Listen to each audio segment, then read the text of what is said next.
Hi everyone, we are in section 13.2 and this section talks about arithmetic sequences. In 13.1 we did talk about sequences in general, and so now we're going to look at a specific sequence. The arithmetic sequence means to get from one term to another. So to go from one term to another, what we're going to do is we're going to add the same value every single time. Okay, that value that we add is given a special name, is called the common difference.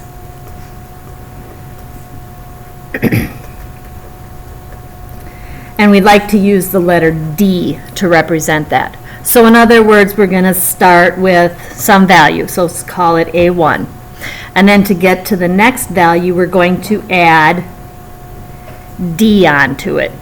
To get to the next one, we'll add another D. So this is going to be A sub 1 plus 2D. Then we're going to add another D.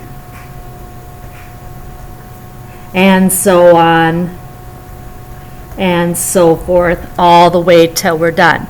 So in other words, we can get a general formula for our A sub n, which is going to be that first value, and I'm just going to let this guy be A. So let him be A. So your first value. If you want to put A sub 1, that's fine. And then we'll notice that we have n minus 1 D's, because we didn't have any here. And on our second term, we had 1. On our third term, we had 2. On our fourth term, we had 3, and so forth. So let's look at some specific ones. So let's do 2 and 5 and 8 and 11. And we saw this guy at the end of our last video when we were trying to find some formulas for adding those values together. And we'll notice that our first value, so my A is going to be that 2. And to find the common difference, and the reason they call it the common difference is we can find it by subtracting. So if you subtracted these, so the 5 minus the 2, the 8 minus the 5, the 11 minus the 8, we always get the same number. So we get the number 3. And if we wanted a formula for A sub n, it would be 2 plus n minus 1 times 3. If you want to, we could distribute that, and we could have this 3n then minus 1. Okay. This is a little different than the formula we saw in our last video, but if you remember, in the last video we started our counting at 0. When we're talking about sequences, we always like to talk the first term, the second term, so our counting starts at 1. So think of it as your straight line shifted a little bit. All right, let's look at another example. Let's go 9, negative 4.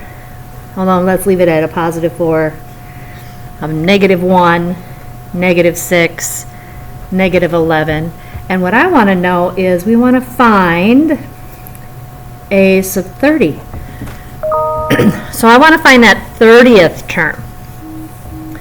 Okay, so what I'm going to do is kind of remember that my first term is 9.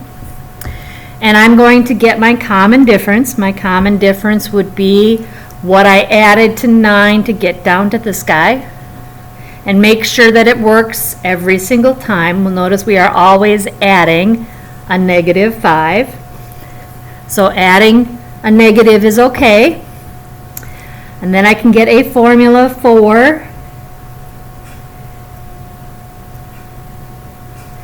for my piece. Because A sub n is that first term plus n minus 1 times that common difference.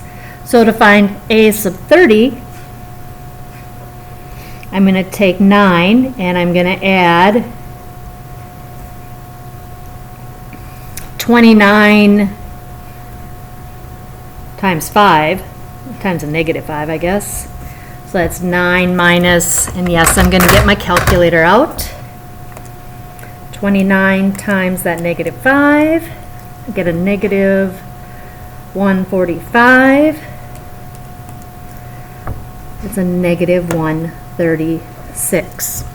Yes, I could have kept on going and gotten the negative 16, the negative 21, and so on until I actually hit a sub 30, but this is a little bit more efficient. Okay, let's do one more example with some pieces of information. And let's say if we have an arithmetic sequence,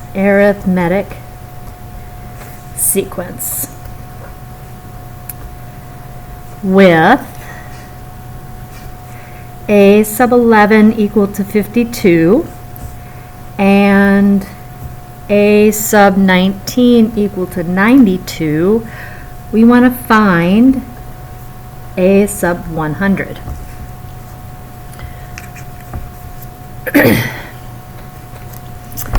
Wow. Where do I start? Well, it'd be nice if I had the first term and the common difference, but I don't. But I do know, so I'm just going to start jotting down what I do know. Okay, this is my 11th term. So I know that my 11th term, which is 52, I could have gotten there using my formula, is that first term plus 11 minus 1 d's. Cleaning this up a little bit is a plus 10d. Okay, I'm going to do the same thing for this guy. So 92 is equal to my a plus 18 d's. Okay, I did the 19 minus 1 to get the 18. I have two little equations with two unknowns. So I'm going to move this guy underneath here. 52 equal to a minus 10 or plus 10d. I'm going to multiply this guy by a negative 1. And then I'm going to add these two equations together. So I'm solving my system using elimination. So I multiplied this by a negative 1, and now I'm going to add. So 92 minus 52 is 40. The a minus the a is gone. 18 minus 10 is 8d. So that tells me that d is 5.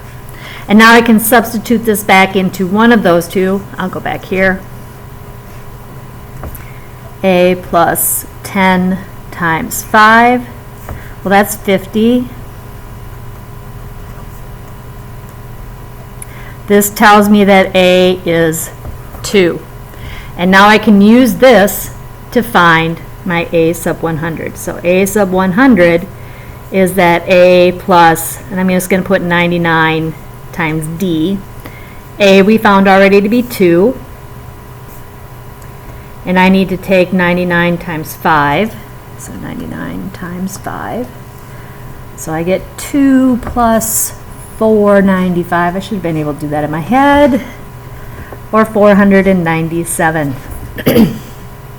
There we go. I'm going to stop here and then come back. I'll let you kind of decipher that, devour this information, kind of look at it, study it a little bit more, and then catch you in the next video.